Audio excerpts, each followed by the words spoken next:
8 o'clock on this Tuesday morning, March 3rd. Thanks for joining us on ARC Rochester. I'm Abby Fridman. And I'm Dan Schreck. We've got a lot to get to this morning, but first we want to have a look at some of the news you need to know. Stephanie Joseph is live in the newsroom. She's taking a look at some of our top stories this Tuesday. Steph, good morning. Hey there, guys. Good morning. We do begin with Iran ramping up airstrikes in the Middle East in response to the attacks from the U.S. and Israel. All Americans are being urged to leave the Middle East as the strikes target U.S. embassies in Iraq, Jordan, and Bahrain. President Trump vowing to retaliate after the U.S. embassy in Saudi Arabia was hit by Iranian drones. A fire was also reported at the U.S. embassy in Kuwait. At least 11 countries are part of the conflict. U.S. Central Command now says 6 service members are dead. A double shooting in Charlotte over the weekend is sparking a debate over short-term rentals. 2 teens were shot during a party at a rental property on Lake Avenue. One of them has life-threatening injuries. Investigators say hundreds of young people were at the home when gunfire broke out. No suspects are in custody. A boil water alert remains in effect in the town of Ontario until further notice. It comes after a water main break on Sunday. The water has been restored, but residents are being asked to boil all water used for drinking, cooking, and cleaning. And that's what you need to know. All right, Steph, thank you. Hey, let's get a look at what we have brewing for the next count them, 2 hours, starting with a little Sweet Caroline, bum, bum, bum. See, we all did it. Everybody we know what we're doing. does. It's a great way to kick off the weekend. This morning, we are looking ahead to So Good, the Neil Diamond Experience. It's coming to the Kodak Center this Friday. We're going to be joined by the star himself to get a special preview. Then we're continuing to preview Downtown Restaurant Week, one dish at a time. Today, we'll be joined by representatives from La Bola. They're bringing along a special dish that you can try during the celebrations this year. I just had lunch, but I'm still hungry. I'm still hungry, too. Oh, no, I'm glad they're showing up. And later, get ready to sweat. JCC CenterStage is bringing a Pulitzer-winning prize drama to the stage starting this week. We're going to learn more about this powerful and timely story that centers around friendship. Before all of that, let's get a check of the forecast on this Tuesday morning. All right, so a little bit of mixed precipitation out there. Meteorologist Marty Snyder is tracking what we can expect. Marty? Yeah, starting off with a little bit of that mainly down towards the southern tier, and it's the cloud cover that we're seeing right now. Cloud cover building in a little bit after we had that lunar eclipse very early this morning, just prior to sunrise. But right now we're seeing the cloud cover build in pretty well, starting off with temperatures mostly in the 20s at this point. We were in the teens. We did fall back officially at the airport into the upper teens. Now we're back to 25 currently, and a lot of places are hovering in that 20s range, to a little closer to 30 in Dansville, about a degree shy of that for Wolcott, Penn South Bristol as well. York coming in at 29 as well. So again, we're seeing these numbers progress along a little bit at this point. And as we go through the day, we're going to see these numbers continue to move along fairly well, back above freezing and by a fair amount. Mid-30s by noon, probably upper 30s to near 40 for a high temperature today. And as we head through the afternoon, that may be our better chance of seeing a couple showers. And still, I think a lot of places will get bypassed by that. Maybe a few rain showers, especially south of Rochester during that time frame. And longer term, I think we're going to increase pretty nicely. It'll be a story where we get back into the 40s over upcoming days, 50s likely by the end of the week, and 60s not out of the question as we head into Saturday. Maybe brief, but I think we'll see those temperatures really accelerate as we head towards the end of the week and into the upcoming weekend with, again, that 60s range possible on Saturday. You know what? What? It just clicked. What's that? You know what weather it is? What weather No. it is? Yeah. I have no Come idea. on. Come on. I got to go Parking pick lot them up party from the weather? cleaners. Oh, no, short it's weather. Jorts season. Oh. Kicking it off. I'm wearing jorts. Oh, You please, no. absolutely should. I am wearing jorts, and I haven't seen a tanning booth in months. I'm proud of say I you need for some that. It's sunglasses. really, really good for you. All right, thank you, Marty. Sure. Hey, let's go off the top and start with some of the things that have piqued our interest this morning. I'm going to kick things off today. And today I want to tell you a pub story. Don't judge. It's 5 o'clock somewhere. Why would I You weren't judge? judging. You certainly weren't judging. wouldn't. You might have been judging. A pub in England tried to sell pints of beer for 25 cents, okay? But the local government told them, stop, saying it was irresponsible, and below the legal minimum price for alcohol. So what did the pub do? They started to give the beer away for free. Because as it turns out, that is perfectly legal. This is amazing. So here's how this all happened. Whitelock's Ale House is the oldest pub in Leeds in the UK, dating back to 1715. Last week, they teamed up with Double Diamond, a British pale ale brand that was once one of the best-selling beers in the country. Double Diamond was first brewed in 1876, selling more than 50 million pints a year at its peak in the 50s, 60s, and 70s. The brand was revived just last year by a direct descendant of the original brewer. That, I think, is just another story in and of itself. That's really cool. To celebrate the comeback, White Locks offered customers their first pint at the retro price of 25 pence. That's about 32 cents American. Within hours, though, the city shut it down. Officials said 25 pence?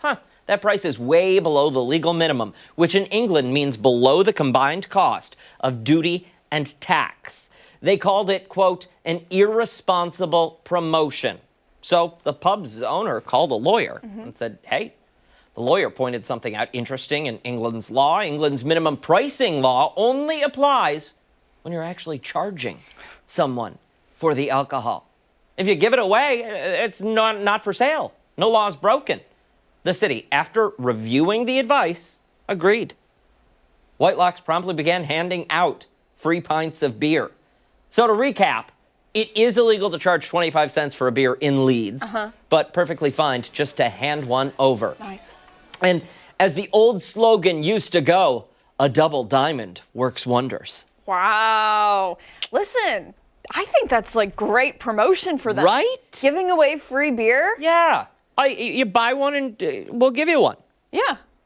Sold. Very, very cool. Sold. Some of those, I don't know. There are some, I'm trying to think of how to phrase this. Like, at first thought, you might be like, that's bad marketing, right? You're just giving away free beer. Yeah. But I don't think that's the case at all. Not at all. No. Yeah. And listen, it did what they wanted it to do times 1,000 because, you know, how many thousand miles away in Rochester, New York, we're here talking about this pub in Leeds. If you own a bar, you should give us free beer. Yes, and we'll talk about it right here on air. Yes. Free promotion for free beer. We don't do pay for play, but we do drink for play. Okay. All right. We got to move along to mine. Daniel, you've run a marathon before. You've actually run several marathons. Yes. Okay. So have you ever finished first? Have you ever come first? No. Just thought I'd ask. No, thank you, but no. Okay. All right. So we can only imagine how it feels to cross the finish line, right? Before anybody else. Yes. A woman by the name of Jess McLean, no relation to Mark, was so close to winning the U.S. Half Marathon Championship in Atlanta. She was so close, just under 2 miles to go in that 11-mile race. But she was led off course by the lead bike used to guide the runners, which you are seeing right here. She went about 1/4 mile off the race path. She wasn't the only one. 4 other women had to sprint to get back on track. That mistake ended up pushing the first and second place candidates all the way back to 12th and 13th place. The winner, more than a minute behind McLean's original pace. Now, this woman is not a casual runner by any means. She finished 8th at the World Championships last year, 8th at the 2024 New York City Marathon, 7th at last year's Boston Marathon, and she was an alternate for the Paris Olympics. Not a casual runner. The race director took full responsibility for the mistake and said an investigation will be underway to figure out why the bike went off course. Some say the course was not adequately marked and that it violated the rules. I want to pull up that video again if we can. Yeah, take a look. Let's see if we can pull that up. All right, so you see her there. She's running right next to the bike. You've got second and third following behind her. Apparently, they were not supposed to go that way. They were supposed to go that way.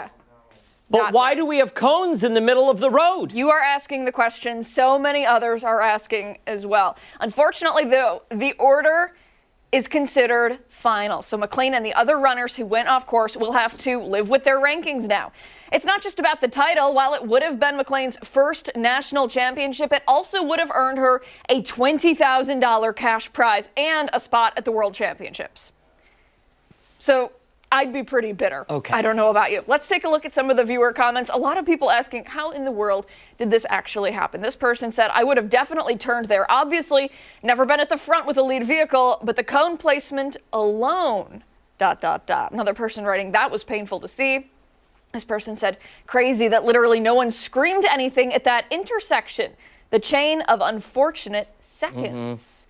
I think we've got maybe one more. The video makes it crystal clear. She's locked in, following the car 100%. Those cones were screaming, turn here, until they magically got fixed afterward. This isn't on the runners at all. A lot of people very, very upset about this. I would be too. Understandably so. I've never done a marathon. I have no interest in doing a marathon at this age. Credit to you at home if you have, and a ton of credit to you, obviously. You could do one, but Thank you. But I'd be so furious. I would be absolutely furious because you think about it. You've already done 11 miles. You're in the final 2. I mean, I'm imagining by then you're fighting for your life, no matter how long or how far you've been running. Like, the end is there. Yeah. It's right there. And then you have to turn back around and go full speed ahead, like faster and harder than you've been going to try only to get to back. get 13th or 12th. Totally unfortunate. Yeah. Totally unfortunate. I agree we can't take the title away from the person who crossed the finish line Sure. first. Yeah. I get it. That person won the race. I get that. Yes, full investigation, 100%. There needs to be some sort of compensation here. There has to Totally. be some sort. Whomever sponsored this race, U.S. Track, whoever it is, there's got to be some accountability. And if it's half the prize money that she gets, then you give her half the prize. There's got to be something. Right. There's Yeah. got to be something. Either way, I have no doubt that this woman will win it next year. I'm sure she will. Wouldn't that just push The- you so much harder? The determination at that point. And imagine if you were the person that actually did cross the finish line first. Wouldn't you feel like, Yeah. yay, I won, but like, But I also kinda didn't. everybody's mad at me and I Yeah. can't really celebrate Yeah. this. Now she goes to the World Championships and, I imagine that there's going to be... Listen, I hope there isn't, and I hope everyone supports that runner. Absolutely. She deserves every ounce of support she gets when she's out there running alongside other people trying to win the race. And I hope she only gets support from people. But yeah, listen, we live in a world where people live on the internet. So there's going to be a lot of people. There were people saying, why didn't she have the race route memorized? Oh, and to that, I say, come on now. Yeah. Come on now. Get off your couch. Let's... I'm sorry. When you're No, running, yeah, okay, when I run, you know what I'm thinking?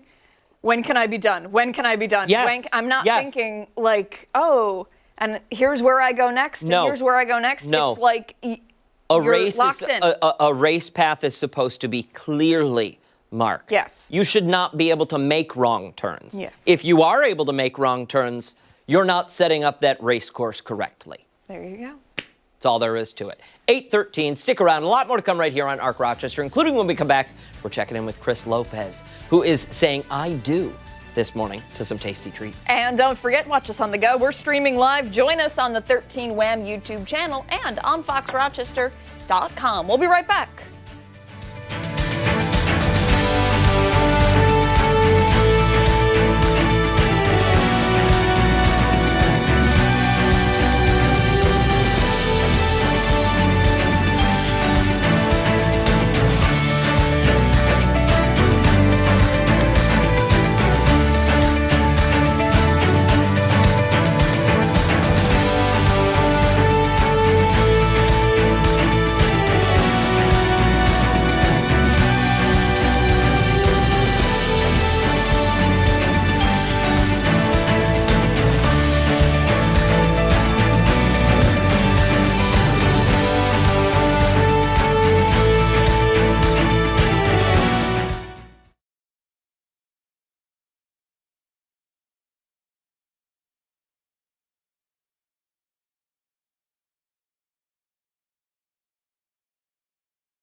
In just a few months, we'll be in the thick of wedding season, which means right now, many engaged couples are picking out the final touches for their big day, Abby and I included. Oh, yes, I can't wait.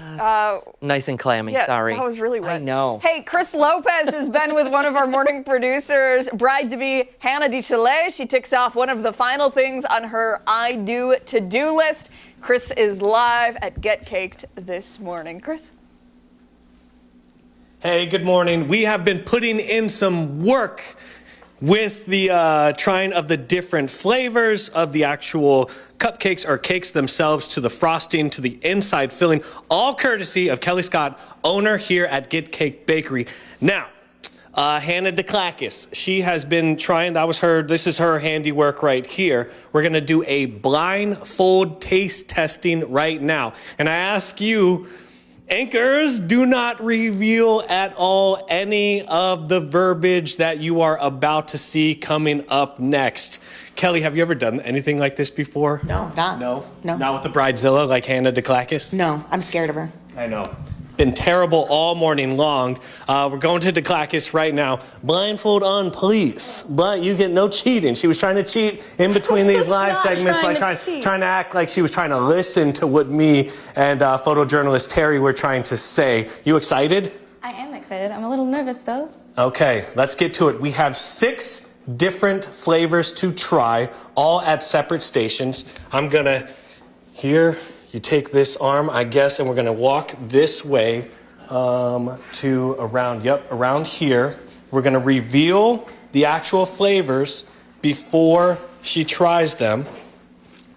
Okay, right here, here's the table right there. Okay, I'll guide your hand if you need to. So here is flavor number 1, right there. Just gonna try this. And when you try it, just give us a like, that was good. Don't reveal any favorites or anything yet.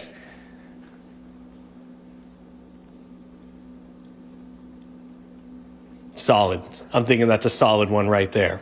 Yeah. We're gonna move on. Okay. You could set that down. I'll guide the hand. It's right there. There we go. Here's another one.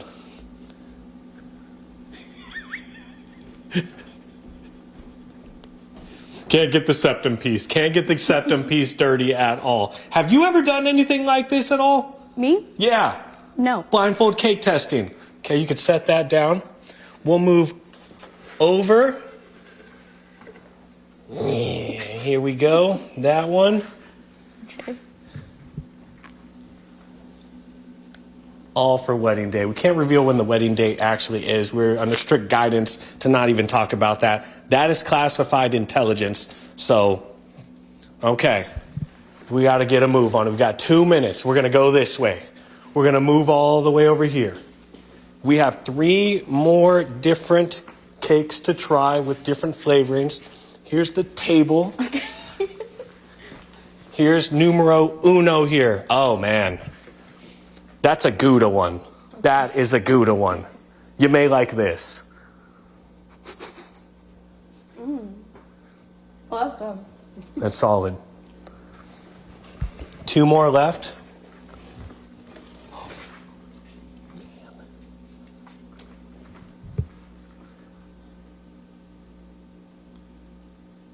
You could set that down. And we got 1 more. Do you need a palate cleanser at all? Water or anything like that? That could be nice. Okay, all right. I'll be right back. You taste that last one.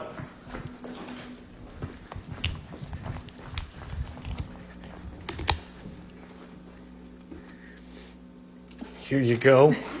And you go ahead and take your blindfold off. Mission accomplished. First of all, how was that? It's very good. They all pair so well together. Are you leaning on a favorite, or do you want to tease it for the next segment? I'll let y'all guys know in the next segment. In the next segment. You guys take a guess. What do you think her favorite was? Don't like coconut. I don't like coconut, just Something FYI. about coconut? I think Hannah's favorite Dan does not. was... Oh, he says he likes I coconut. think Hannah's favorite was either the red velvet or the almond. I'm gonna go chocolate. I think Hannah likes the chocolate. Dan does not want coconut cake at the wedding. No matter no what. coconut cake because I don't like coconut, and no lemon cake because we want this marriage to last. We don't want it to be sour. Oh my gosh. Dan, you're getting married? To me, Chris. Yeah. Yeah. You didn't get to save the date? If Abby, you like aren't it, then you already put married? a ring on it. What'd you say? I can't hear him.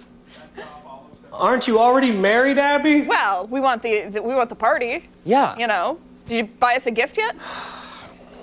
I'll party without the paperwork. Chris. Okay. All Chris, right. Whatever. Let me ask you a question quickly. This one isn't for Hannah. This one is for you. I know what you're gonna ask. I know want to what you're know gonna ask. when we're going to be looking for wedding cakes for you. That's also classified. It's classified intelligence. Okay. Can't reveal that to the people. All right. But I can reveal coming up next. Remember we were talking about cake flipping? Ooh, what is that? Well, if Hannah DeClackis can literally flip this cake and it stays just like this, perfectly intact, the wedding lasts. The marriage lasts. If it falls on the floor, I'm getting the jeers right now. That's if it doesn't and it falls, pressure. it's bad news. It's bad news. Don't get the bad yips, news. Yes. Hannah. Don't all get the pressure on yips. Hannah, though. Girl. I mean, it's pressure on Hannah here. So she's going to be flipping the cake coming up next at 8:40. You've got it, girl. You've got believe this. in you. You've got this. And then bring that cake You're mic'd back up. here, You can 'cause talk. It looks delicious. So hungry. It Oh my looks God. I can't even see delicious. straight. Hey, when we come back, it's time for this morning's weather trivia. Meteorologist Mark McLean will be here on the other side of the break.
Hey, 26, welcome back. Time for a little weather trivia. Weather trivia. Before we do weather trivia, hey, I've got a piece of trivia for you folks at home.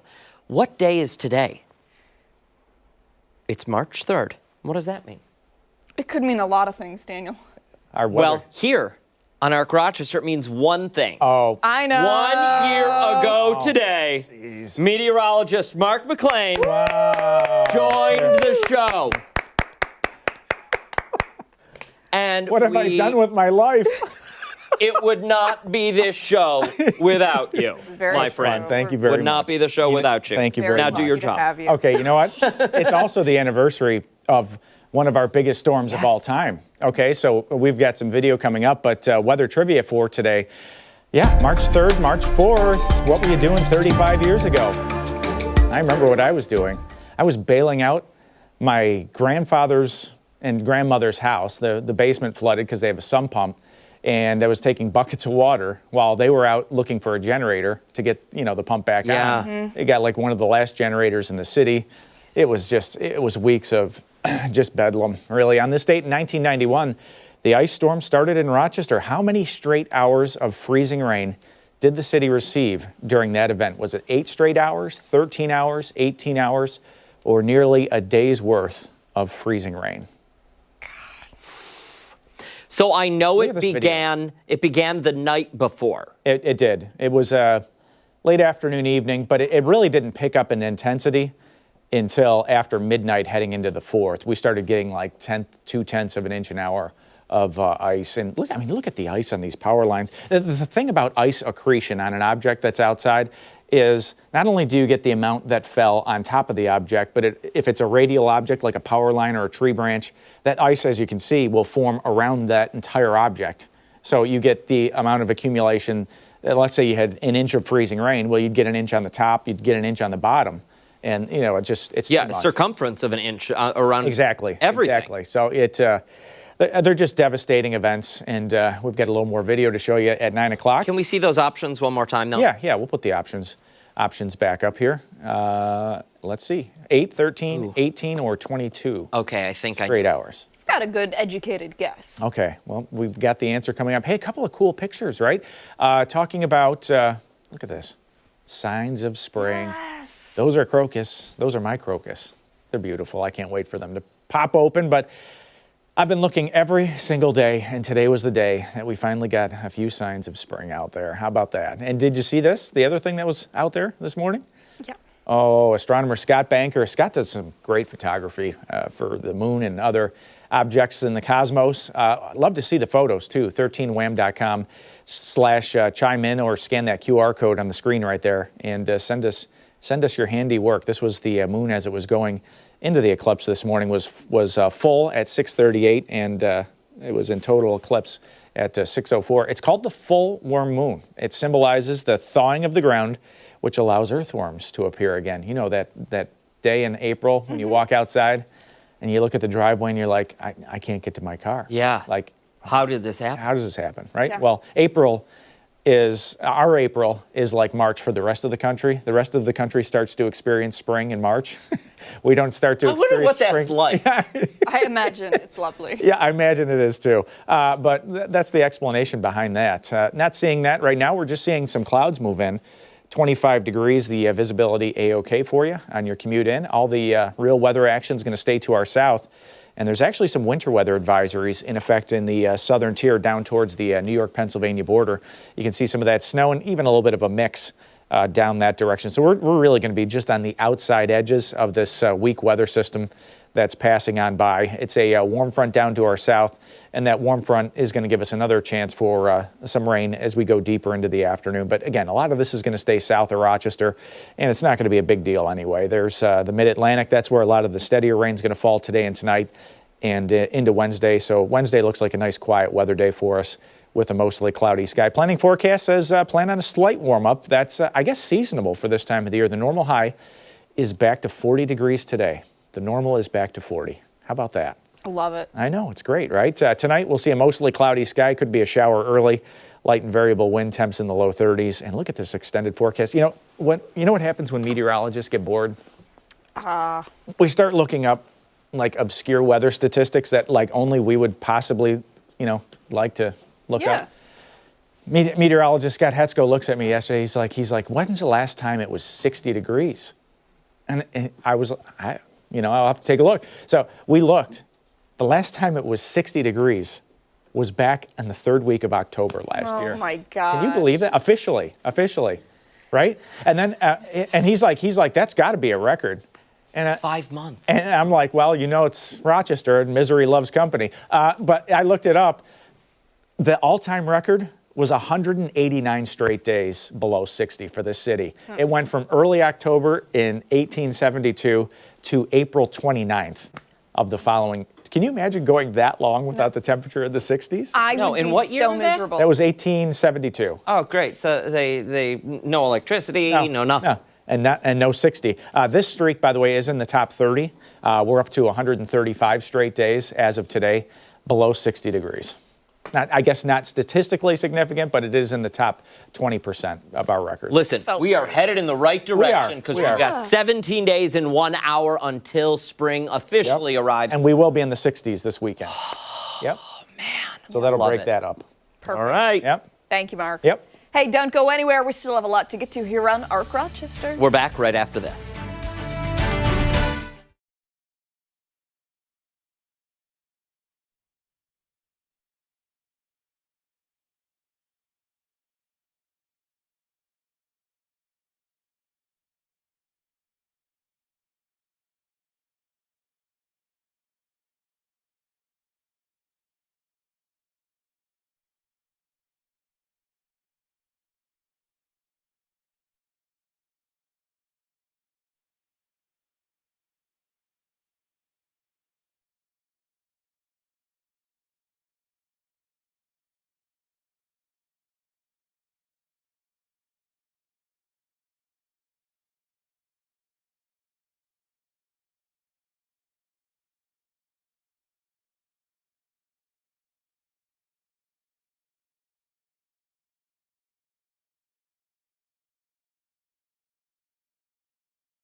Good Tuesday morning. Thanks so much for sticking with us here on Arc Rochester. March is Colorectal Cancer Awareness Month, and this morning we're shining a light on the importance of screening, prevention, and early detection. Highland Hospital is hosting an event this Friday encouraging people to go blue for awareness. We're joined now by Highland's Medical Director of Gastroenterology and Hepatology, Dr. Lawrence Sauberman, and registered nurse Tatiana Martinez for more. Good morning to the both of you. Good morning.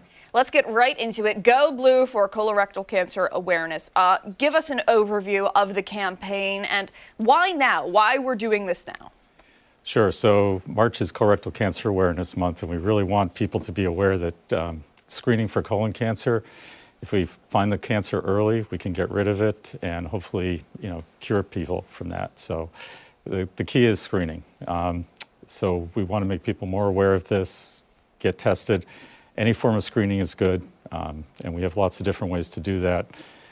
We can go into that more if you want at some point. But yeah, absolutely. I'd love to dive a little deeper into that. What are the options for someone sitting at home? And wasn't there, within the past couple of years, a change in the age at which we should start screening for colon cancer? Yes, absolutely. I can take this one. The guidelines did change from 50 to 45. So that is the screening age now.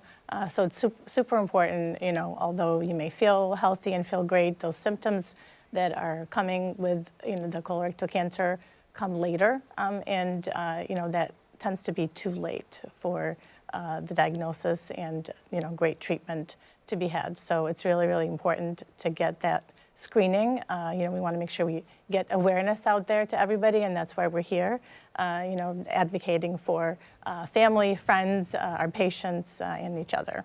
A lot of people might be thinking, I really don't want to go get tested. I have no interest in that just is something, it's too embarrassing. I don't have time from work. So on and so forth, a million excuses. What would you say to those people? It's so easy, and that is where our experts come in at the Highland Procedure Center, and nurses, endoscopy technicians, physicians, surgeons. We really focus on your privacy, your comfort. That's really our goal for the day and for your stay there, and really to make sure that you are feeling the most comfortable throughout. Prep is not everybody's favorite part, right? But it is very manageable, and in the end, it is well worth it. Now, it's not just a standard colonoscopy anymore. There are options on the table for people. What are those options, and what do they look like? Right. So there's multiple options. One would be to look for blood in the stool every year. So you can do that. You can also do these stool DNA tests. Those are every 3 years. So if you get that box in the mail, and this is really just for asymptomatic people, by the way. So anybody should get tested. The other way you can do this, there's actually a special CAT scan you could do every 5 years. It's called a CT colonography. And then the gold standard is the colonoscopy. And the reason it's the gold standard is not only can we do that test every 10 years for people, we can find a polyp or a growth and remove it before it turns into a cancer, also detecting cancers early too. So the other tests are two-step tests. You have to do that home test or office test. And then you'd have to have a colonoscopy if that's positive. So this is One and done. One and done. So that's why we kind of recommend the colonoscopy approach generally. Tatiana, you mentioned the prep going into this might not be everybody's favorite. What does that look like? So there are different options out there as well for preparations, and it could depend on physician preference. But it is, some sort of to cleaning out to make sure that your entire intestines are squeaky clean for us to take a look at the lining and make sure we don't miss any polyps or any growths.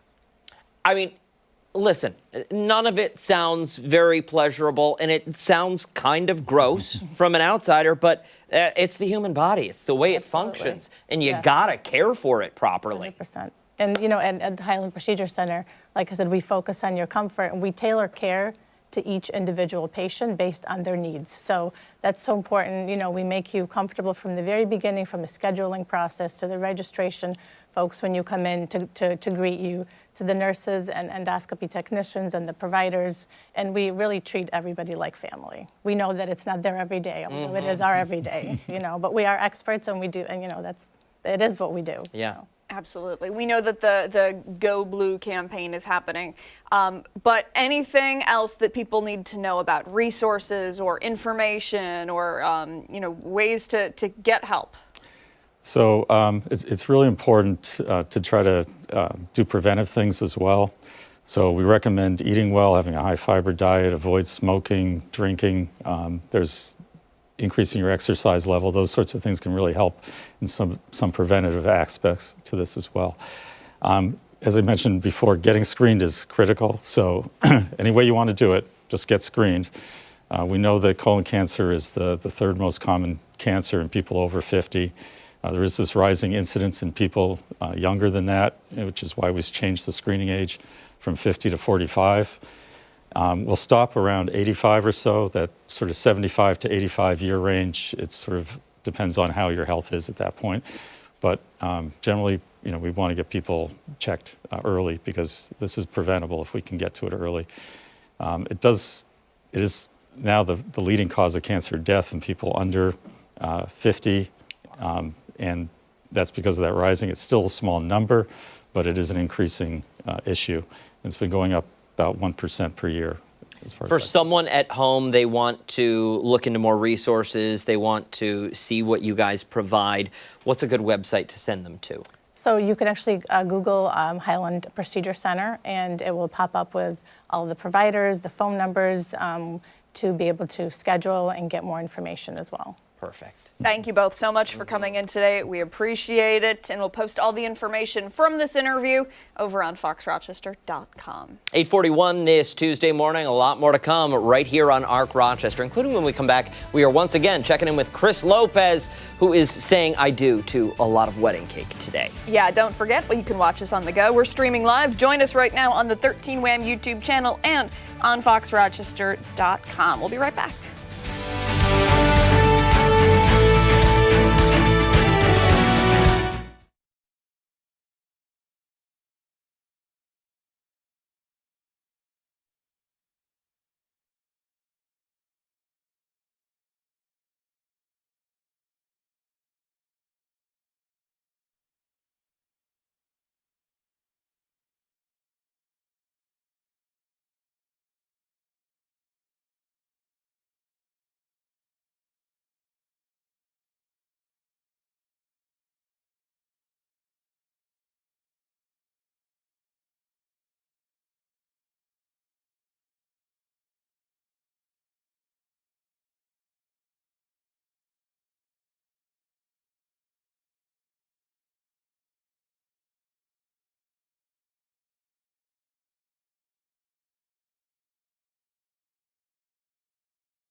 Welcome back. If you got engaged during the holiday season, you may be starting to plan for a wedding. And it can be a stressful time, and there are some decisions that can be a little fun, though. Yeah, throughout the morning, Chris Lopez has been helping out one of our producers, a bride-to-be, Hannah, make her cake decision. Let's check in and see where we're at. Yes, so guys, DeClacus was doing some of the blind cake testing. Took her through 6 different varieties. And what did you like? What was your favorite? My favorite, I mean, it's the first one that I tried. I said it was perfect the first time I tried it. I'm gonna have to go with the chocolate. It's not too overpowering. It's a nice moist texture, and combined with the chocolate frosting, it's perfect. And it just feels right.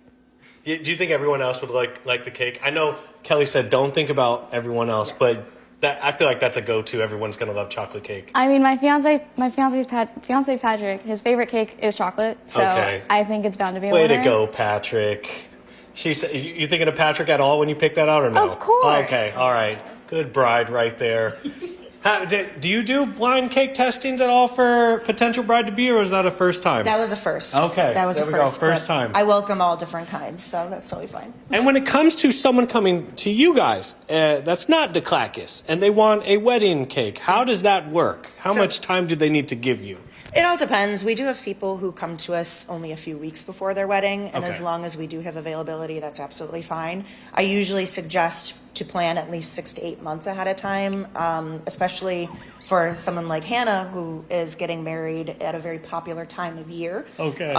So she might want to line up her vendors way ahead of time. It all depends.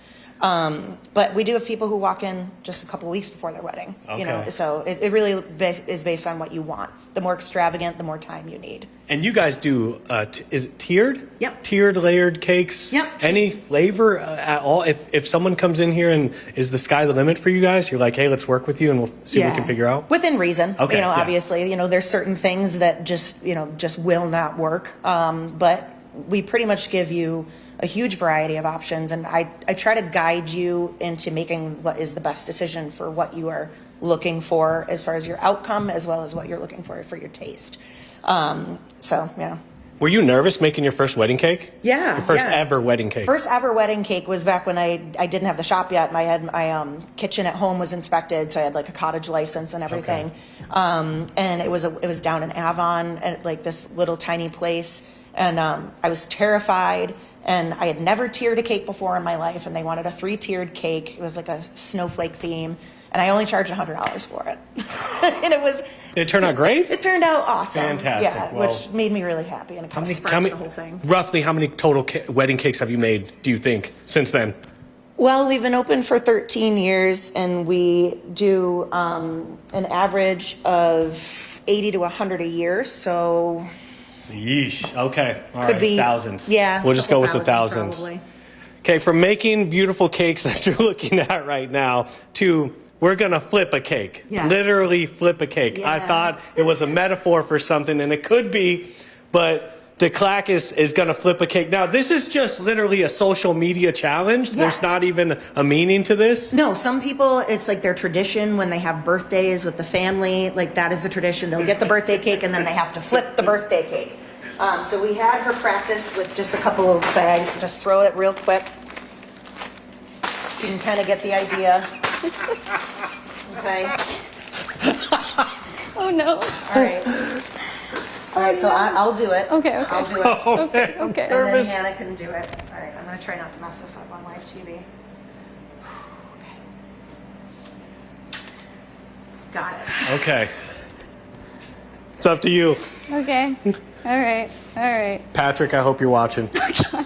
Be here to catch it just in case. Oh! And back to you in the studio. Well, actually, Oh. back after this. We'll be right back. Tossing a break. I'll flip if I have any time.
8:51 this morning, the Rochester Police Department is asking for information after a suspicious death last month. On February 17th, 33-year-old Timothy Green was found dead on St. Paul Street. Officers are looking for those who may have known him. For more this morning, for Crime Stoppers, we're learning more about this investigation. We're joined by Captain Frank Umbrino from RPD's Major Crimes Unit. Thank you so much for coming in. Let's dive right into this. What can you tell us? So Timothy was 33 years old. He was found on February 17th inside of his apartment on the 5th floor at 125 St. Paul Street. When we found him, he was naked in the bathtub, and it appeared that he had some bruising and some sores. Some of them could have been new, some of them could have been old. We're just not quite sure. Timothy lived there with his mother's stepfather. His mother lived on the 2nd floor. Timothy was developmentally disabled, according to family in Alabama, where he grew up, and he needed at least some level of care to get through his daily tasks. So we don't really know what happened yet, exactly what his cause of death is. We're waiting for an official ruling from the medical examiner's office. We have our suspicions, we have our beliefs, but we basically need anybody in the area. We think Timothy moved to Rochester from Alabama in around 22 or 23.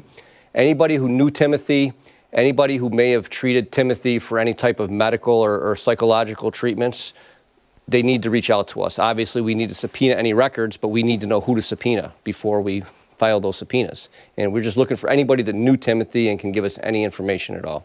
Why were you called to that home? So we got a 911 call from an individual who described himself as Timothy's stepdad, Lance Harris, and he called and said, my stepson is unresponsive here in the tub. And that's when we showed up, and that's when we found Timothy, clearly deceased.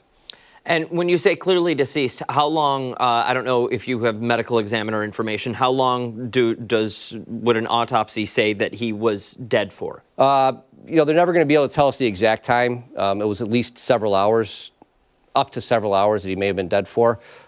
We don't know for sure. Again, we're waiting for the medical examiner's office. We don't know. Hopefully, we'll get some answers. And just to clarify, in terms of the living conditions, this was a house-type building? Nope, it's 125 St. Paul Street. It's a large apartment building, and Timothy was staying, on the 5th floor. In fact, because of his developmental disability, his SSI payments were going directly to Lance every month, and Lance was responsible for his care. And Lance lived on the floor, the 2nd floor? Nope, Lance lived on the 5th floor with Timothy. Floor. Mom lived on the 2nd floor. 2nd floor, okay. And Timothy's only been in Rochester since probably 22 or 23. We don't even know for sure yet. And it's a suspicious death because the cause has not been determined. Correct. The cause had not been determined.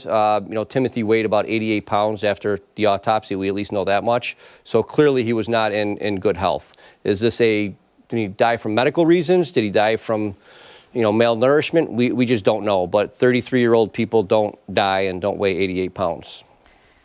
Sorry, go ahead. Forgive me. Is this not something can you reach out to, local health organizations, health agencies, and say, hey, was this person a patient of yours? Absolutely, we can. The problem is there's so many in Rochester, and we have reached out to a few. There's so many in Rochester, and he's been here for a couple of years.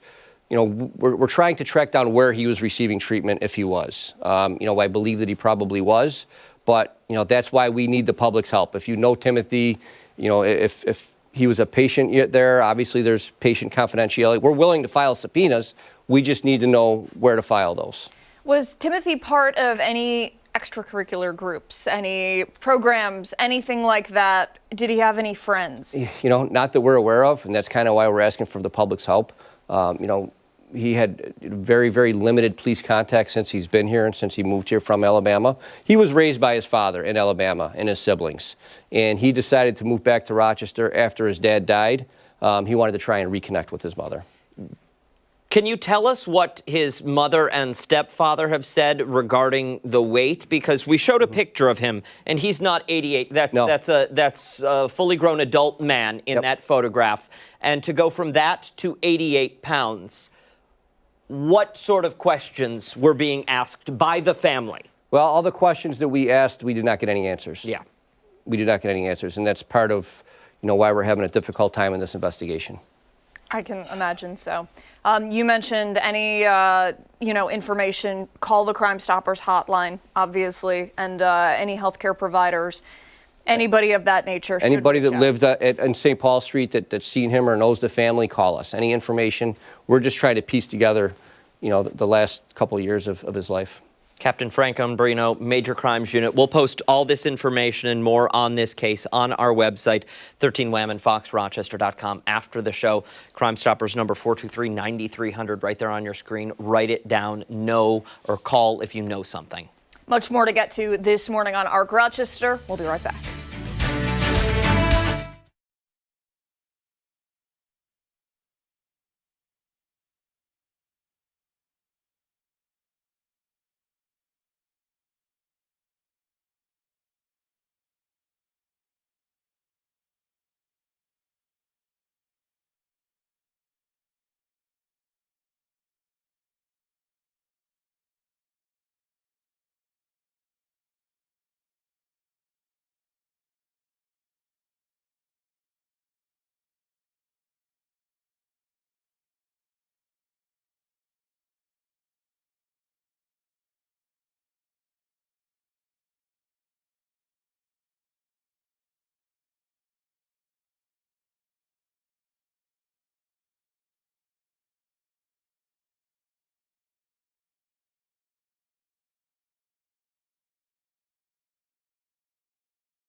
In today's political pulse, the war in Iran is intensifying, with the country expanding its retaliatory strikes. I speak to an associate professor with an extensive background in national security for her perspective on what could come next. That's coming up in our 9 o'clock hour. Arc Rochester returns after this.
o'clock on this Tuesday morning. It's March 3rd. Thank you for sticking with us on ARC Rochester. I'm Abby Friedman. I'm Dan Schrack, and that is meteorologist Mark McLean.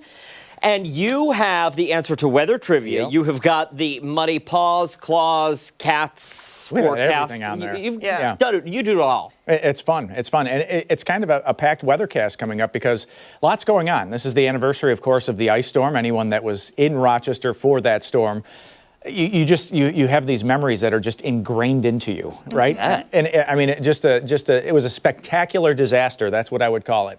It was quite a spectacle. And how much freezing rain did we have? How long did it fall? Check this out on the weather trivia. How many straight hours of freezing rain did we have? Last year, I think we had the amount of freezing rain, I think, was the weather trivia. But this time around, was it 8 hours, 13 hours, 18 hours, or 22 straight hours of freezing rain? First of all, one straight hour of freezing rain is too much, right? Allison's got D, Amy, Barb, Ron, and Sarah have C. Louis has A this morning. You've got Paul and Cheryl and Debbie at C. Leslie and Yvonne have B. Ian's got D this morning. Jeremy, Barbara, and Sandy C. Mary, Kathleen have B, and Mark has A this morning. We've got Tim, Tom at A, Laura and Chris at B. Caroline is going to go D or C.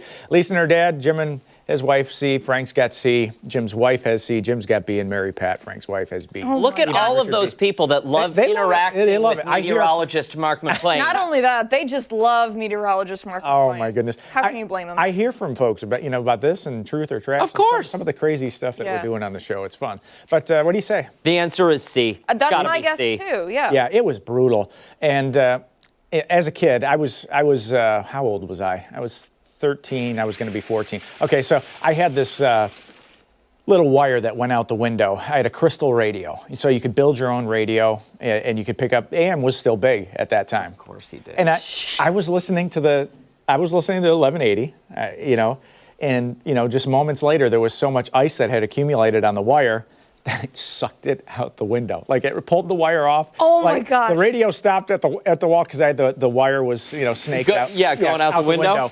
And it just yanked the whole thing down. It didn't break it. It didn't break it. That's fantastic. Yeah, but there was no power. So, I mean, if you didn't have batteries or something, I think we had a battery-operated television that ran on like those gigantic D-cell batteries, and you'd have to change them out every hour. And I can remember we caught the newscast at night. But 13 wham, of course. of course it was, of course. And, that storm dropped around 1.25 inches of freezing rain, and boy, did it cause problems. If you remember that one, some spots had up to 24 hours around Rochester of freezing rain. We had some folks without power for more than 2 weeks.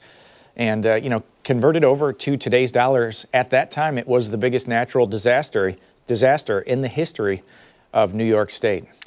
This guy's not a disaster. Look at my that gosh, face, perfect. Murph. Murphy. I did change it back to muddy paw outlook instead of snowy paw. Well, It looks like Murphy was digging his own pathway through the backyard, Yeah. right? Yep, he Sniffing was. his way through. Mom and Dad won't do it for me. I'll do it myself. That's it. Gosh. Send your photos, 13wham.com/chime in. We love to see the pics of your pets. Boy, we've had a bunch of them, a bunch of different ones come in lately. Just scan that code and ship them on over. But what's Murphy going through? It won't be too bad of a day today. Most of it's going to be dry unless we're watching from south of Rochester. Wednesday looks pretty good. And then Thursday, Friday, we've got some rain in the forecast. Not a wall-to-wall washout either day. But heading into Saturday, maybe a more significant cold front later in the day that could put down some rain. What are we looking at here? Can you barely see it? I can see it, but barely. Wait. Did you see the orange moon, the red moon this morning? You could just barely make it out. This is local astronomer and photographer Scott Banker. He's invited me out a couple of times to speak to his groups, and I thank him for sending some of these photos over. It's great to see. I posted some of those up on Facebook. The kind of it was a progression over time. Sure. It looks like Pac-Man took a chomp out of the moon kind of deal. One of those, so kind of fun. And on the other side of things, it's later sunsets and the 6 o'clock hour again. that. I noticed that yesterday out for the walk, how much extra light there was at that time. 7:39, April, May, back in the 8 o'clock hour. And June, it'll be as late as 8:54 by June 21st. 30 degrees right now. Visibility is A-OK. It feels like it's 23. And a lot of the weather action this morning is down to the south of Rochester. I can take you in a little closer. Down towards the New York-Pennsylvania border, they do actually have some winter weather advisories down that direction. So if you have to head 390 south into Pennsylvania. If you're on the Southern Tier Expressway later today, just keep that in mind. Could be a little bit of a different experience down that direction. But the future weather, upper 30s today, that's A-OK. That's normal for this time of the year. There's that shower threat mainly south. Heading into Wednesday, would be nice to see a little sunshine. It's going to be a mild start. Low 30s and back to the mid and upper 40s. Look at that. The sun comes out south of Rochester. We get some of those areas like Nunday and Arcade and Dansville, Naples, up to the 50-degree threshold by late tomorrow afternoon. And heading into Thursday, Friday, that little warm-up is going to continue for us. We're not going to see these freezing cold starts at the bus stop for the rest of the week. But showers do develop mainly south of Rochester. We'll see that number only sink into the low 30s overnight tonight. And check this out on the extended forecast. Not going to say it's going to be a dry day, but Saturday, that's going to be the first day in the 60s in 140 days. This is where we need the. I should have brought the sound effects machine out so we could get I the forgot ooh, about that. ah. Yeah, right. There's gonna be some rain later in the day, so it's gonna be, it's gonna be that typical late winter, early spring day where it's very breezy out of the southwest. We're still borrowing warm air from other places of the country. That's how you get it up in here, get temperatures in the 50s and 60s. But then that cold front comes through late in the day. We'll see. Could we even get a clap or two of thunder late Saturday evening? Maybe the first one of the season. We'll see about that. Listen, I would not complain. No, your crocus made an appearance today. Yeah. One single one? It'll be. See, they spread a little bit each year. Yeah, I just meant how many you saw today. Oh, three. Three, and then like the Are we going to hyacinths. see the picture? We did last time. I could load it again for the end of the show. Maybe the end of the show. Oh, yeah, I didn't. Well, it was just the tops of them. It wasn't the flowers will be out in a couple of weeks. Okay, probably. okay. Or maybe Saturday will push them. I don't know. Yeah. Yeah. I need the snow to go away in my yard. Yeah. It's in there good. Yeah, the stuff that's left now is the brown stuff on the side of the roads. Yeah. Like it's like, just go. No, that's the stuff that lasts forever. Yeah. It's really solid. It's too bad we can't use that to like fix the potholes in the highway. I mean, you could. Right? Right. When did you hit one? Yesterday. This morning, too. Let's talk about that Both tomorrow. days. We'll have some explainers. I've got a really good explainer on why that process plays out. Nice little scene that we can throw up. Smart on man. screen. Very good. Lucky to have you. Much more to get to this morning on Arc Rochester. When we come back, we're looking ahead to an upcoming show at the Kodak Center. It'll have you singing So good, so good, all night long. And don't forget, you can watch Arc Rochester wherever you are. We are streaming live right now on the 13WAM YouTube channel and foxrochester.com. Stick around. We're back after this.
this Tuesday morning, Rochester is getting ready to sing Sweet Caroline at the top of their lungs next week as the Neil Diamond tribute show rolls into town. So good! The Neil Diamond Experience presents 2 hours of the singer-songwriter's greatest hits. This morning, we're talking to the star of the show, Robert Neary. Robert, good morning. Thank you for joining us. Good morning. How are you? Thank you for having me. So good. We're doing so good. And I'm sure that you've heard that joke like a million times, and you're probably thinking to yourself, please stop. Unfortunately, I think it was so good. A million and one. Oh, great. Okay, perfect. So tell us a little bit about the show. I imagine that people here are going to be very, very excited. They're going to be very excited. As a matter of fact, we were there 3 years ago, and tickets went crazy. We're bigger now. We're much bigger now. We've been to 33 states in the last 3 years since this inception. It is now a complete immersion into the life and career of Neil Diamond. We're going to touch on about 25, 26 songs. We do a bunch of medleys. We have a huge multimedia that pays tribute to his life. We got background singers now and everything. It's just, again, it was such a hit 3 years ago, but it has really, really become what it is today, which is just a gigantic, enormous experience of Neil Diamond's music, costume changes, everything. And we hit all the classic hits. Robert, what is it? That's a heavy weight to carry. People know what Sweet Caroline sounds like. They know what they want to hear when Sweet Caroline begins. What is that like, going out there night after night and being Neil Diamond and having the weight of Neil Diamond on your shoulders? First of all, I don't really feel it's like a weight anymore. It's more, it's my life now. It's like I wake up, 75% of the year, and I immerse myself into this man.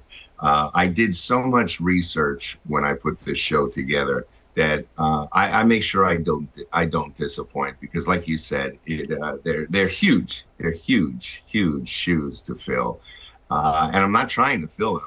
What I'm trying to do is just give them an experience to take them back into those years when they hear such classic songs and they trigger the memories and they just feel good again. And that's exactly what I set out to do. And I try not to disappoint. And the people respond amazingly. What kind of research goes into putting on a show like this? I've always been a Neil Diamond fan ever since I was about 7 years old. So I knew his music. When I started putting this together, I watched videos after videos. I watched interviews. I listened to his songs religiously. I would just put on the headsets. And we put this all together during the pandemic. So I had a lot of time. And I watched his actions. I watched the way he performed. I listened to his annotations, his highs and his lows. And as an actor, I just don't want to, I just didn't want to just put together a tribute show and sing his songs.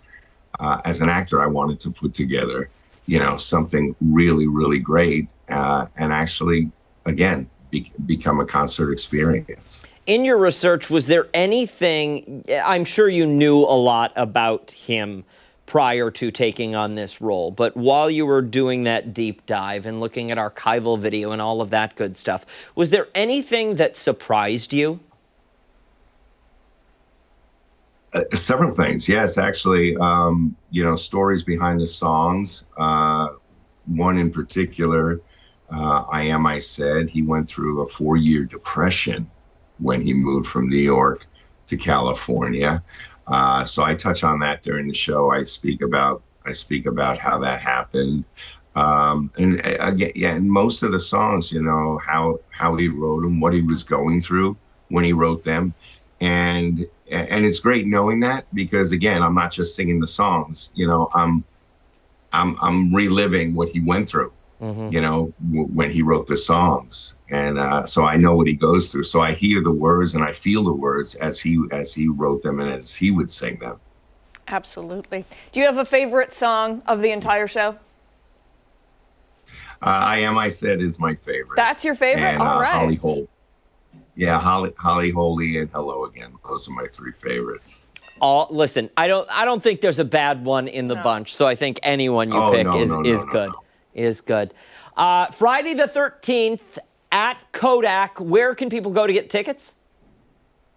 They can go. I believe it's the Kodak Center Ticketmaster line. They can also go through my website, which is www.sogoodtheneildiamondexperience.com.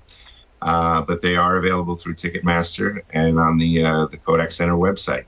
Very good. Well, Terrific. I'm sure they're going to go quick. So Yeah. get yours if you haven't already. And Robert, thank you so much for joining us this morning. We really appreciate it. Yeah, you did so good. Thank you for having me. Thank you so much. I appreciate it. You're very welcome. Thanks again. When Arc Rochester returns, Steph will be here. She's breaking down some of our top political headlines. Political Pulse coming your way next.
It's time for a political pulse check here on Arc Rochester. We're continuing to follow major developments in the Middle East after the U.S.-Israeli strikes on Iran over the weekend. The State Department is telling U.S. citizens to leave more than a dozen countries in the Middle East, including Saudi Arabia.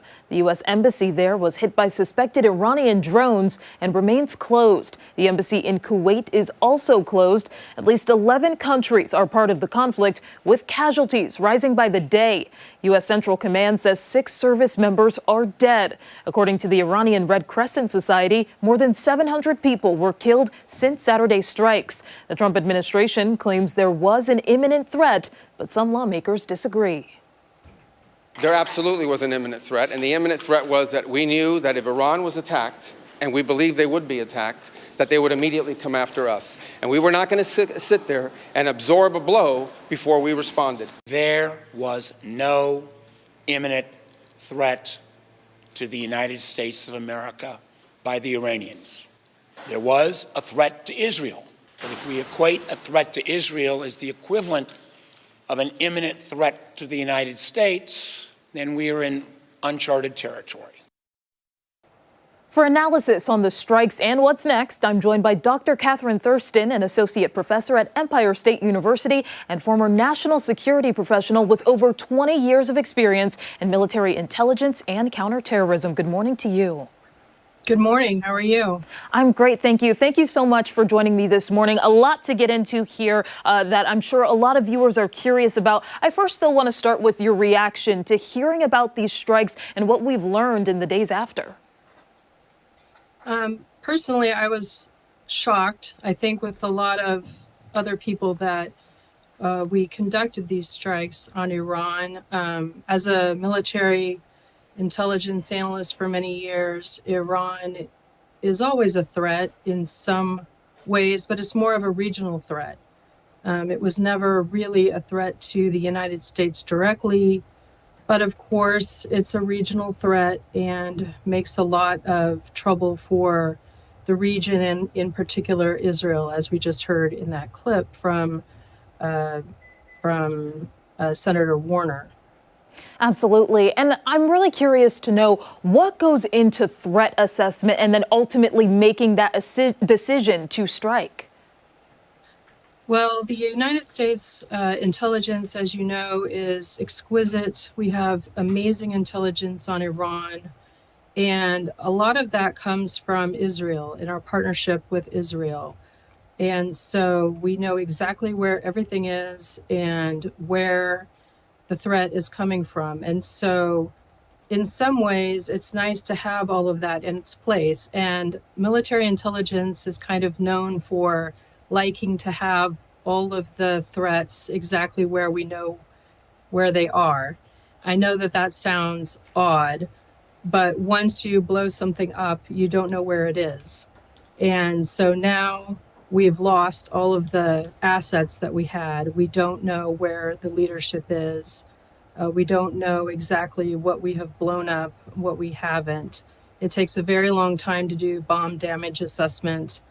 And it's going to take probably weeks to know exactly what has been hit, what has been destroyed, what capabilities Iran still has. And it will take years or, maybe months, if not years, to regain the intelligence picture that we had before the strike. That's a really interesting perspective. There is a lot of unknowns is what I'm gathering from what you're saying. So I'm really wondering what's going to be happening in the coming days. It doesn't seem like this war is going to be ending anytime soon. How do you expect Iran to respond in the meantime? Iran has a large arsenal of things that it can do, a long list of things. One of the things that hasn't been talked about in the news is cyber attacks. Iran has a very sophisticated cyber capability of attacking infrastructure, banks, you name it. They're very capable, and we haven't exactly seen that yet. And I think that probably there are defensive measures being taken by the United States and maybe other countries, and maybe that is why we haven't seen that yet. But I do think that we will see that in the future because it's something that they have in their arsenal. Some of the other threats, they're very capable with missiles and drones, as we have seen. One thing to remember is that Iran is a huge country. It's very mountainous. Similar to North Korea, they have buried a lot of their missiles and especially their nuclear capabilities, but also everything else. It's very difficult to know what exactly they have in stock. And as you may have known, they have been constructing drones, very capable drones, and selling them to Russia, but they've also been spreading that capability to their friends and their allies in Yemen and other places. So it's not just Iran that has these capabilities. It's also their proxy groups that they have, especially in Yemen, who are very capable of using these drones. They're sophisticated in operating them and have them in stockpiles. And I know that you mentioned Iran is always a regional concern, considered a regional threat. At least 11 other countries are involved in this right now. Do you think that that could expand to some stronger powers? Absolutely, I do, because Iran has friends. Iran has groups around the world. But I will say that they're mostly in Yemen, Syria, Afghanistan, Iraq, in areas that you would kind of expect Iran to see. However, there's a lot of sympathy for Iran in perhaps some of the diaspora. As you know, Iran has a complicated story. A lot of Iranians who have moved away from Iran are exiles because they have left the country due to its, difficult and oppressive regime. So, of course, some people are very happy that the regime leadership is gone. But just because the leadership is gone doesn't mean that the regime is gone. And I do think that the regime is going to have not that difficult of a time in maintaining its control over the government and over the people. And I think the ultimate question that people are wondering is, when would this end? President Trump had said that about 4 to 5 weeks, I believe, is how long he expects things to draw out, if not longer. Is it the U.S. that would have the final say, or does it really depend on how Iran continues to respond? I think it definitely depends on how Iran will continue to respond. In some ways, it does seem like we have opened up the potential for a quagmire. It definitely is difficult to know exactly how this is going to play out. The capabilities of the Iranian proxy groups in the world are significant. The terrorist threat is significant. And I do worry, that's probably my top concern, is the terrorist threat around the world. Some of the embassies in different parts of the world, US embassies, have been hit. I would expect for that to widen. I would expect for additional embassies to be hit. I would expect to see additional allies or people who have supported this this effort to come into play. Sometimes, if a terrorist group cannot hit their intended target, they may hit a related target. And so I would just be very cautious at this time and maybe keep eyes open and ears open and listen to the news and listen to warnings and just think through what you're doing before you go out and travel or things like that. Absolutely. We'll, of course, be following this story as it continues to develop all week, potentially longer. Dr. Catherine Thurston, thank you so much for joining me. Thank you. And be sure to stay with ARC Rochester for your top political headlines. We're back after this.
9:33 this Tuesday morning. Thanks so much for sticking with us here on ARC Rochester. Hey, we're continuing to celebrate Downtown Restaurant Week, highlighting various eateries across the Flower City. This morning, we're getting a taste of the restaurant La Bola, nestled in the Mercantile on Main building, and it has a Spanish and Mediterranean-influenced menu. Joining us now, we have Chef Tim Cachette. Did I say your last name right? You did it. You did it. Okay. That's not an easy one to plant sometimes. So you guys did it. I love it. Thank you. I appreciate it, and we certainly can appreciate everything that you brought. You guys along looked here hungry. today. You know, the breakfast of champions. So we have we have a couple of sandwiches that we're doing over at La Bola for lunch during Restaurant Week. So we have our Perine and also our Perenne. And then I'm also going to do a little bit of a shrimp dish. It's not too early for shrimp, so we're going to give that a try as well. I'm going to do something that everybody told me not to do. I'm going to cook on camera. So if I set on fire, she's got a fire blanket. She says she's got for me. So what we're going to do is we're actually going to start our pan very hot. And we're going to start with extra virgin olive oil. We're going to cook everything in extra virgin olive oil. So we have our shrimp here. We're just going to season that real nice. And we're just going to get that down. And you've got the shrimp. Is that lemon peel in there? It is. So what we're going to do is we're actually going to cook the shrimp about 70% of the way on this side. And then we're actually going to put that lemon peel in there. And that's actually going to kind of give a fragrance of lemon to it without actually bringing any acid to the game. So we're going to have all the essential oils in there, and we're just going to let that. Now, when we're doing this, last thing you want to do is be like, the chefs, Gordon Ramsay or anything. Just let it sit there. Just let it hang out. We're just going to season this other side. And then we are going to actually add our little lemon peel that we have here. And that's really just going to bring out the essential oils that we have in the lemon without bringing any acid to cook it. From there, we just have some garlic, and this is a very simple dish we're doing, at La Bola, even for dinner service. So we're just going to thinly cut some garlic. You're doing this next, all right? No, I'm not, because I'm so impressed just watching. So, and not a little bit. So this is only, what we're doing here is we're only dealing with a couple of ingredients here. So we have lemons, we have olive oil, we have... You're going to have to share the garlic, so you have the same amount of garlic between the two of you. So we're just shrimp, we have our lemon, we have our garlic, and then from there, extra virgin olive oil. And then we're going to put our garlic right in there, and we're just going to let that go, and that's also going to fragrant the oil that we have as well. It smells amazing. Thank you. Thank you. It smells so good. And this is a dinner special, yes? It's actually an appetizer special. This is a nice little one-pot dish, but this is something we can do at home as well. So what we're going to do is we're going to add just a little bit more olive oil. We're going to crank that up, and we're just going to let that go for a second. And we're going to add some parsley.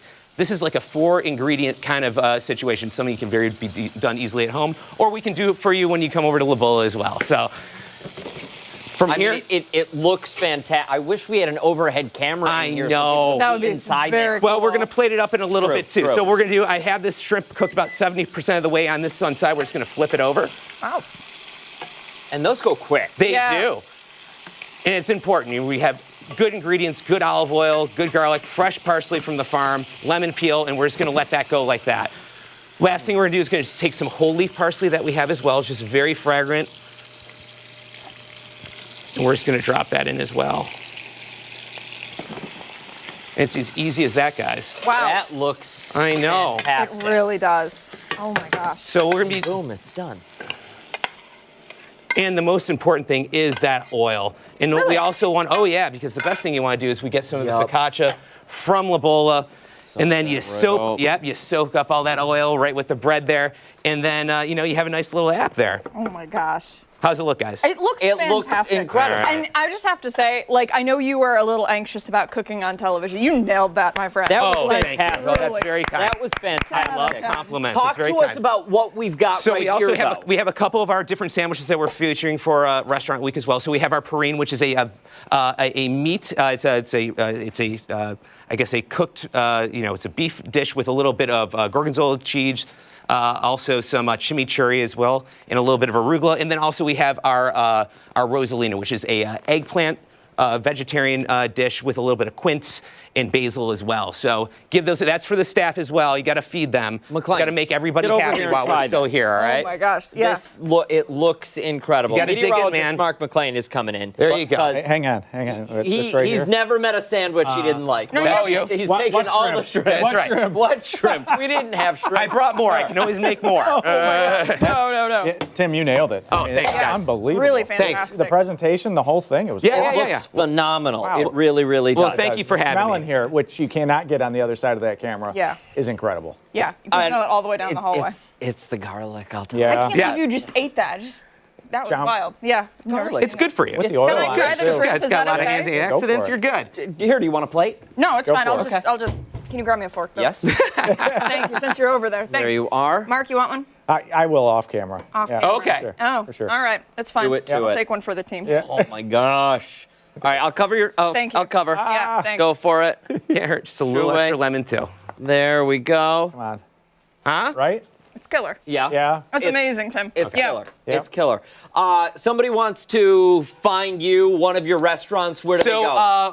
La Bola is down at the Mercantile on Main. Also, we have another restaurant there called Frenchman Street, and we also have an event space called The Duke that we do concerts and small events for corporate and also, weddings and stuff like that.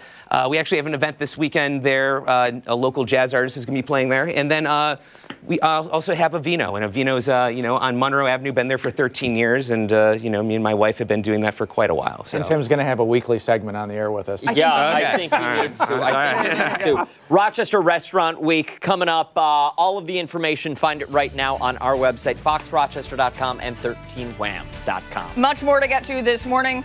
When we come back, we're taking you behind the curtain for JCC's upcoming show. And don't forget, you can take us on the go wherever you are. Arc Rochester is streaming live right now on the 13wham YouTube channel and foxrochester.com. Don't go far. We're back on the other side of the break.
.42, welcome back. We're going behind the curtain now of an upcoming performance at the JCC. It's telling the story of a group of factory workers dreaming of a better life. Yeah, the play Sweat is based on interviews with working class residents of Reading, Pennsylvania. For more on that production, we are joined by director Ralph Moranto and performer Alexis Scott Flaherty. Thank you so much for coming in. Thanks for having us. Absolutely. Okay, so let's dive a little bit deeper into the plot line of this show. Sure. So Lynn Nottage, an amazing playwright, recognized with amazing amounts of awards, et cetera, spent months in Reading, Pennsylvania, interviewing factory workers who were kind of pushed out as jobs were shipped overseas. And she learned about their lives before, during, and after, and then crafted this amazing play about this group of friends and relatives who all hang out in a bar together, and we kind of watch how their lives change as a result of union busting and jobs being shipped overseas. Oh, wow. Does everybody have a different perspective of this? And I imagine that that might make it a little interesting. Yeah, absolutely. Yeah. I mean, obviously, everybody's path is a little bit different. You've got people who dream of getting out of the factory and going into teaching. You've got people who are dealing with being out of work for so long. Addictions start to take control. So you've got all of these friendships that are amazingly connected. But then when things get tough, then some of the things start to fracture. It's really incredible to watch these true stories of these people in their lives. One last question for you, Ralph, and then I will jump to you, I promise. Does it take place all inside one location? It pops around a little bit, but it takes place over a time period between 2000 and 2008. Got it. And primarily in the bar, but we do have some extra scenes that we pop into other places to see a kind of a glimpse into the future of what's happening to some of the characters. Okay. Alexa, tell us a little bit about your role in this show. So I play Tracy, and she's worked in a factory since she got out of high school. She's had a normal upper middle class life, really, following in the footsteps of her family. And when everything goes down, it's shocking. No one would have ever expected this, and she's really not prepared to do anything else in life. One of the things I love that you brought up is this idea that you get so many different perspectives and you have the ability to kind of, as an audience member, actually empathize and hear from lots of different people going through lots of different things. When you're taking on a role like this, how much, I suppose it depends on each individual person, but how much of your own personality goes into this character? Well, I mean, it's impossible not to have some. We were actually just talking about this, but we have an ensemble that got together before COVID to do this play, and it was shut down, and we're doing it now. So 6 years later, we've worked together for a lot of years, and I think that there's a real tightness in this cast, and I think you're going to see a lot of personalities on stage in a really fun way. And that brings out like the humor in the many scenes, especially at the beginning where their lives are happy and they're celebrating birthdays and they're talking about vacations. It's a comedy, and we see really, in the all of this. beginning, Like Act 1 is a comedy.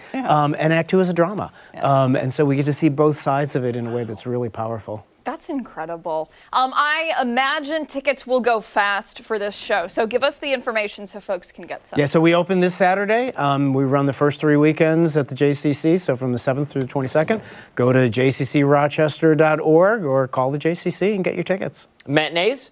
Sunday matinees, and then Thursday nights and Saturday night performances. Very good. Thank you both so much for coming in. We really appreciate it. If you want to go to foxrochester.com. We'll make sure to post all of the information right there for you to find. When we come back, a closer look at some news that is out of this world. Truly, we'll tell you more on the other side of the break.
As you walked out the door this morning, if you looked up, you might have noticed the moon looking a bit different. This there. morning, we're learning, I'm sorry, I cut you off. This morning, we're learning more about the total lunar eclipse that was visible to us earlier. And we're also going to talk about when we can expect the next lunar eclipse. And we got some really great viewer photos and videos. We did. Because we couldn't get out of the studio. No. To see Yeah, it. it's one of those things that just turns into a social media phenomena, right? I mean, you get lots of pictures coming in, and the process that takes place here is just simple physics. There's 3 large bodies, one of them being the sun, one of them being the Earth, and one of them being the moon. And the Earth gets in between the sun and the moon, and that's why the surface of the moon, you start to lose the visible wavelengths of light from the moon reflecting off the moon's surface. But what's still left over? Some of the longer waves of radiation. So that, you remember the Roy G. Biv back in high school, red, orange, yellow, green, blue, indigo, violet. It goes from long wavelengths to short wavelengths on that. And that's why the moon takes on this color. So it was, if you were up early in that 4 o'clock hour, it started to look like Pac-Man was taking a little chomp out of the moon. And, once the moon was in Earth's umbra, which is that full shadow, that's when we had that maximum eclipse. And that was at about 6:33. The tough one, and I've heard from a lot of folks on social media this morning, the tough one is the timing of this, because the moon was so close to setting at the time that it was in this position, that it was very difficult for some to see it so low on the horizon. The good news is we don't have to wait very long to see the next one. We're joined by our NASA expert, Tony Rice, this morning. Tony, first question off the bat, when is the next lunar eclipse we'll be able to catch? We've got another one coming up in August. Oh. It is not going to be as cool as this one because it's not going to be a total lunar eclipse. It's going to be nearly total. But in my mind, that's actually kind of the interesting thing here. Just a couple of percentage of the moon's surface is going to be lit up by the sun. But it's not going to look like this one. You've really got to get deep into that umbra, that darkest part of the shadow that's cast by the Earth. It's why we were able to see that lunar eclipse. You've really got to get deep in, the moon's got to get deep into that umbra to see that really orangey red hue to the moon. So we're going to get an appreciation for just how bright the sun is, just by that couple of percentage points that we're going to see there in August. Yeah, it's so cool. Almost looks like, a polar ice cap when we get something like that, Tony. You just have a few percentages of the moon's surface lit up there. Yeah, we do have another one coming up in 3 years, though, that is going to be a total lunar eclipse. The good news about that one, we'll actually have 2 that year. So that's good news. But the other good news is the next total lunar eclipse is going to be a lot more convenient because it's going to occur in the evening hours. We won't have to get up so early. Okay, so that's good news. Tell us more about that one, because, unfortunately, we did miss the one this morning because we were on air. Like I said, we've been living vicariously. Yeah, it was about half and half here, Tony. We did have a little bit of cloud cover for our folks down to the south, too, so they kind of missed out on it. But near the city and east of Rochester, we did pretty good. Yeah, I missed it here in Raleigh, North Carolina as well. The bigger problem here, we faced the same problem you did, that we only got to see the first half of the eclipse because it reached totality around moonset.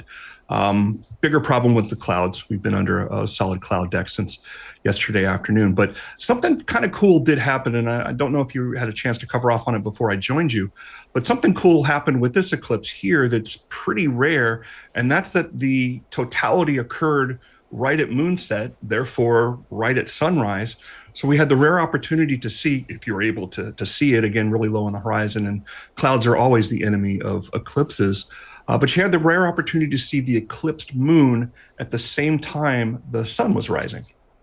Tony, question for you. When we had 2 years ago, when we had the total solar eclipse, we had totality here.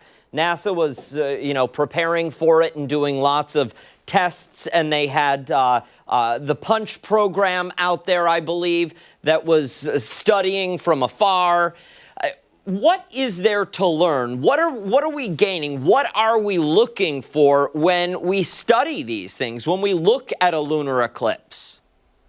Well, if you look back over the history of astronomy, lunar eclipses even told us quite a bit about, you have to go pretty far back, a couple thousand years, told us a lot about our place in the solar system. It helps solidify the fact that the Earth is round, if you want to go that fundamental. More modern times, though, it's the solar eclipses that are really the subject of scientific study. The theory of general relativity was proven by a solar eclipse, believe it or not. But we continue to study solar eclipses because we learn so much about the sun. It's that rare opportunity to have the brightness of the sun blocked so we can really see the corona or the atmosphere of the sun and learn more about space weather, which we've talked about several times before and is so important to, just life here on Earth. Tony, about 30 seconds. Any big space news coming up here that we can look forward to? Well, a couple of things have come up with the Artemis program. So last time we were talking, the Artemis SLS rocket was sitting on the launch pad down in Cape Canaveral, Florida, awaiting launch of Artemis 2, which is the first crewed launch, which is going to take astronauts around the moon. Since then, there's been a couple of weather issues and there's been a couple of technical issues that forced NASA to roll the rocket back into the barn, we call it, back into the giant vehicle assembly building. So they're working through some issues with an upper stage there, trying to make sure that's ready to launch. Also, since then, kind of exciting, they've inserted an additional launch in there. So Artemis 3 was scheduled to land astronauts on the moon. They're going to put an additional launch in there, an additional mission that is going to do some initial checkout of some of that equipment in lunar orbit. So we've got another Artemis mission that's cropped up. Cool. Very cool. Interesting stuff. We look forward to continuing the conversation with you at a later date when that happens. Tony, thank you so much for your time. Thanks for having me. When we come back, our final thoughts this Tuesday morning.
Time for our final thoughts here on Arc Rochester. A really fun morning. Yeah.